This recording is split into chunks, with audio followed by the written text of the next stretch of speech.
Bismillahirrahmanirrahim. Assalamualaikum warahmatullahi wabarakatuh.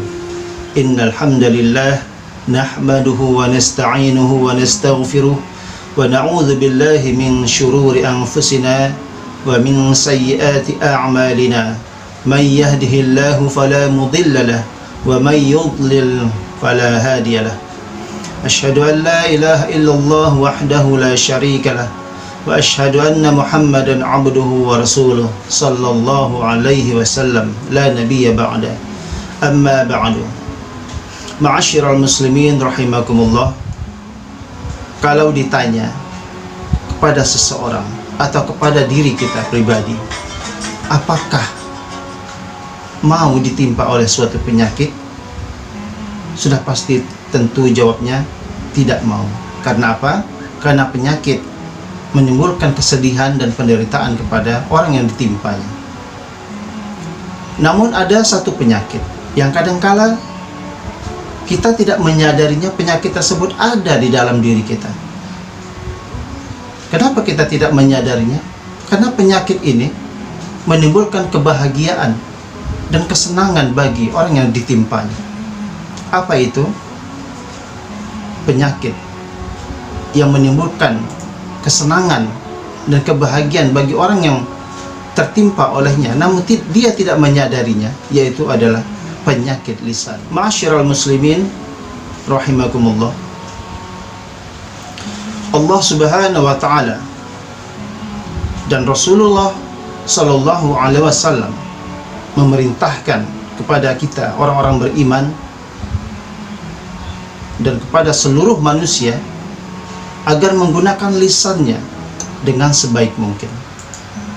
Kepada orang-orang beriman, Allah Rasulullah SAW memerintahkan agar menggunakan lisan kita dengan sebaik mungkin untuk berzikir, untuk membaca Al-Quran, dan untuk lain-lain sebagainya. Di dalam Al-Quran, Allah Subhanahu wa Ta'ala berfirman dalam Quran surat Al-Balad ayat 8-9. A'udzu billahi minasyaitonir rajim. Bismillahirrahmanirrahim. Alam naj'al lahu 'ainain. Bukankah kami telah jadikan sepasang mata, dua mata. Wa lisanan wa syafatain. Dan dua bibir dan lisan. Demikian firman Allah dalam Quran surah Al-Balad tadi ayat 8-9. Namun sayang sekali, banyak sekali manusia di zaman sekarang menggunakan lisannya tidak pada tempatnya. Padahal Allah dan Rasulnya memerintahkan agar menggunakan lisannya dengan sebaik mungkin.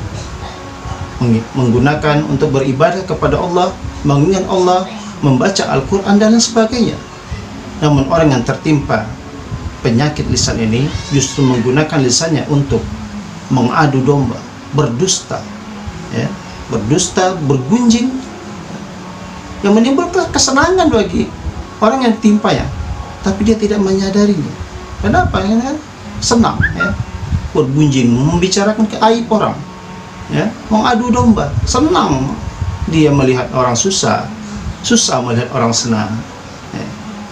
Padahal dalam hadis Rasulullah sallallahu alaihi wasallam bersabda, "Man kana yu'minu billahi wal yawmil akhir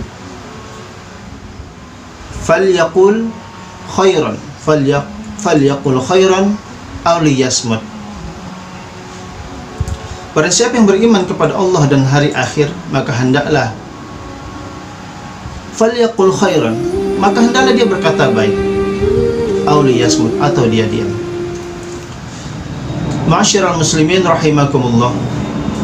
Adapun orang-orang yang tertimpa penyakit lisan ini, Allah Subhanahu wa Ta'ala mengancam mereka dan Rasulullah mengancam mereka terhadap orang-orang yang ditimpa penyakit ini, baik itu di dunia, di alam kubur, apalagi di akhirat. Rasulullah sallallahu alaihi wasallam bersabda, barang siapa yang menutupi aib saudaranya muslim, Allah akan menutupi aibnya pada hari kiamat. Dan barang siapa mengumbar aib saudaranya sesama muslim, maka Allah akan mengumbar aibnya hingga terbukalah kejelekannya walau ia di dalam rumahnya. Hadis riwayat Ibnu Majah. Betapa banyak orang yang merasa aman ketika ia mengatakan saya aman berada di dalam rumah, padahal dia tidak sadar bahwa Allahu ala kulli syai'in qadir. Allah Maha berkuasa atas segala sesuatu. Allahu alimun bima fis sudur. Allah Maha mengetahui apa yang di dalam hati manusia.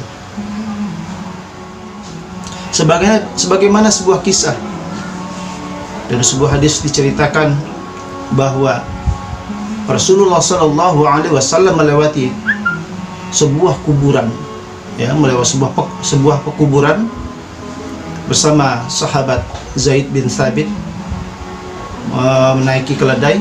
Tiba-tiba keledainya melenceng dari arah jalan, berlari hampir saja menghempas Nabi Shallallahu Alaihi Wasallam. Lalu Nabi melihat sekitar situ ada sekitar 4, 5 atau 6 buah kuburan, dan Rasulullah bertanya kepada sahabat yang lain, apakah ada orang yang mengetahui siapa yang dikubur di bawah sini? Lalu orang tersebut mengatakan, ana ya Rasulullah. Lalu Rasulullah Shallallahu Alaihi Wasallam mengatakan, 2 orang ini sedang disiksa di dalam kuburnya. 2 orang ini sedang disiksa di dalam kuburnya, dan mereka disiksa bukan karena dosa yang besar. 1 orang di antaranya disiksa Allah, disiksa dalam kuburnya karena tidak bersuci setelah buang air kecil, setelah baul tidak buang air kecil. Dan satunya lagi disiksa Allah dalam kuburnya karena selalu mengadu domba saudaranya sesama muslim. Dan di dalam hadis yang lain Rasulullah Shallallahu Alaihi Wasallam bersabda, bukankah manusia itu akan diseret dengan muka-muka mereka, melainkan karena hasil dari ucapan mulut-mulut mereka. Bayangkan ya ma'asyiral muslimin, diseret dengan muka kita ketika kita senang mencari aib-aib saudara kita, mengadu domba saudara-saudara kita sesama muslim. Mari kita jauhi sifat-sifat yang tercela ini. Setelah kita mengetahui ancaman-ancaman Allah terhadap bahaya lisan ini, marilah kita menjadi pribadi-pribadi yang mampu menggunakan lisan kita untuk beribadah kepada Allah semata, baik untuk membaca Al-Quran, berzikir, berdoa, dan lain sebagainya. Dan marilah kita saling menjaga kehormatan sesama saudara kita, satu Islam dan satu iman kepada Allah, sehingga Allah pun berkenan menjaga kehormatan kita di akhirat kelak. Dan Rasul pun menjamin bahwa orang yang mampu menjaga lisannya, maka tiada lain baginya kecuali surga. Sebagaimana sabda Rasul, al-muslimu man salimal muslimuna min lisanih wa yadih. Muslim sejati itu adalah orang yang selamat muslim lainnya dari lisan dan tangannya. Demikian kultum singkat ini, semoga bermanfaat. Hadanallahu wa iyyakum ajma'in. Summa salam, wassalamualaikum warahmatullahi wabarakatuh.